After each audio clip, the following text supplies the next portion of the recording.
السلام علیکم ورحمۃ اللہ۔ قدم بقدم قرآن میں آپ کا استقبال ہے۔ سورہ بقرہ کی 78ویں آیت۔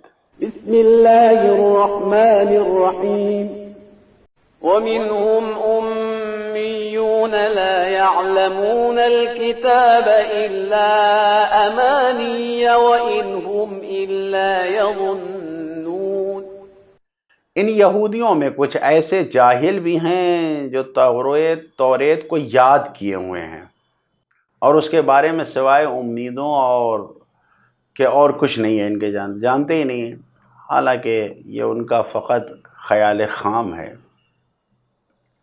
جو پچھلا گروہ تھا یہودیوں کا وہ دانشمند تھے، وہ پیغمبر اسلام کے اوصاف کو، ان کی پہچان کو، نشانیوں کو جانتے تھے اور سب کچھ جاننے کے باوجود حقیقت کو چھپاتے تھے۔ لیکن ان کے برخلاف عام لوگ جو عوام تھیں وہ اتنے سادہ مزاج تھے کہ آسمانی کتاب میں کیا کیا تعلیم دیا گیا ہے اسے جانتے ہی نہیں تھے، بالکل بے خبر تھے اور اپنے خیالات کی وادی میں گھوم رہے تھے، صرف جو خیال کرتے سوچتے تھے اسی پر زندگی گزار رہے تھے، اسی امیدوں پہ زندگی گزار رہے تھے۔ ان کا خیال یہی تھا کہ یہودی سب سے برتر قوم ہے، یہ اللہ کے بیٹے ہیں، یہ اللہ کے محبوب ہیں، جہنم میں نہیں ڈالے جائیں گے، اگر ان کو سزا ملے گی بھی تو بہت کم، کچھ دن سے زیادہ، تھوڑے دن کے لیے بس ملے گی، اس سے زیادہ کی نہیں ہوگی۔ ان کی آرزوؤں کا نمونہ، ان یہودیوں کے آرزوؤں کا نمونہ الگ الگ صورتوں میں، الگ الگ آیتوں میں بیان ہوا ہے۔ کچھ مثال کے طور پر سورہ بقرہ کی 109 نمبر آیت میں آیا ہے، سورہ نساء کی 80 اور 120 نمبر آیت میں آیا ہے، سورہ مائدہ کی 21ویں آیت میں آیا ہے۔ یہ سب بیان ہوا ہے کہ کیسی کیسی امیدیں اور ان یہودیوں کو تھیں، ان یہودی عوام کو تھیں کہ بس اپنے خیالات میں یہ زندگی بسر کر رہے تھے۔ لہذا اس آیت سے جو پیغامات مل رہے ہیں، پہلا پیغام یہی ہے کہ اپنے سماج اور معاشرے کو انسان کو پہچاننا چاہیے۔ جس زمانے میں زندگی گزار رہا ہے، لوگوں کے درمیان ہے، لوگوں کا کیا سوچنا ہے، انسانوں کو فکریں، یعنی ان کی فکریں کیسی ہیں، ان کے عقیدے کیسے ہیں، اس بارے میں انسان کو جاننا چاہیے۔ یہ سب انسان کو معلوم ہونا چاہیے، خاص طور پر بطور خاص جو دین کی تبلیغ کی ذمہ داری کسی حد تک بھی رکھتے ہیں، ان کو یہ معلوم ہونا چاہیے کہ معاشرے اور سماج میں کیسی سوچ پائی جاتی ہے، کیسی فکر پائی جاتی ہے، لوگ کیسے ہیں، یہ معلوم ہونا، یہ جاننا بہت ضروری ہے۔ دوسرا پیغام ہے کہ جب کتاب موجود ہے، استاد اور معلم موجود ہے، تو پھر جاہل ہونا بہت بڑا عیب ہے، ان پڑھ ہونا پھر بہت بڑا عیب ہے۔ جب کتاب موجود ہے، پڑھانے والا موجود ہے، بتانے والا موجود ہے، یہ نقص ہے۔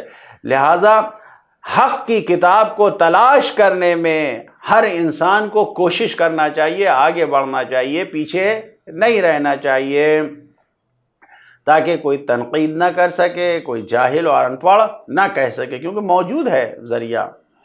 تیسرا پیغام یہ ہے کہ جہالت اور ان پڑھ ہونا بیجا امیدوں اور نہ پورے ہونے والی آرزوؤں کو جنم دیتا ہے۔ یہ ساری چیزیں، جتنی بھی آرزویں ہیں جو کبھی پوری نہیں ہوں گی، یہ صرف جہالت اور ان پڑھ ہونے کی وجہ سے وجود میں آتی ہیں۔ چوتھا پیغام یہ ہے کہ لہذا امیدوں کو، جتنی بھی امیدیں آرزویں ہیں اور جو توقعات ہو جاتی ہیں کہ ہمارا یہ ہو جائے، ہم کو یہ مل جائے، یہ کام فلاں کر دے، یہ ساری توقعات جو ہوتی ہیں، یہ ساری توقعات کو حقیقت پر مبنی ہونا چاہیے، حقیقت پر اس کی بنیاد ہونی چاہیے، خیالات پر بھی نہیں کہ جو سوچ لیا وہ ہو جائے، جو خواہش ہو جائے وہ ہو جائے، پوری ہو جائے، نہیں، سب کچھ سچائی کی بنیاد پر، علم کے مطابق ہونا چاہیے۔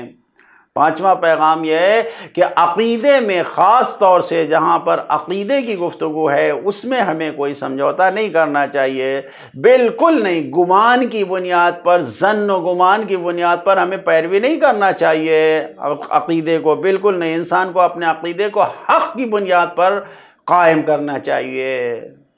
کیا حق ہے، کیا خدا کے نزدیک حق ہے، سچائی کیا ہے، اس بنیاد پر ہونا چاہیے۔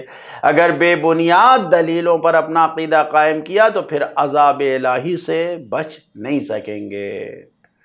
ہماری زندگی کے لیے پیغام یہ ہے کہ زندگی کے ہر قدم پہ ہمیں حق کی تلاش ہونی چاہیے، اندھی تقلید نہیں کرنا چاہیے، کیوں؟ اس لیے کہ اندھی تقلید انسان کو زندگی کے اندھیرے میں لے جاتی ہے، زندگی کی نورانیت جو ہے، زندگی کی روشنی جو ہے وہ ختم ہو جاتی ہے۔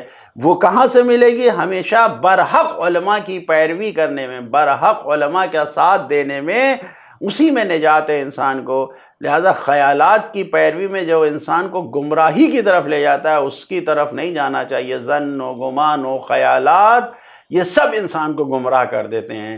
ہمیں زندگی میں کبھی بھی ظن و گمان و اندھی تقلید کی طرف نہیں جانا چاہیے، بلکہ حق کی تلاش میں رہنا چاہیے، حق کی پیروی کرنا چاہیے۔ اللہ تعالیٰ سے دعا کرتے ہیں ہم سب کو حق کی تلاش اور حق کی پیروی اور اس کے مطابق زندگی گزارنے کی توفیق عطا فرمائے۔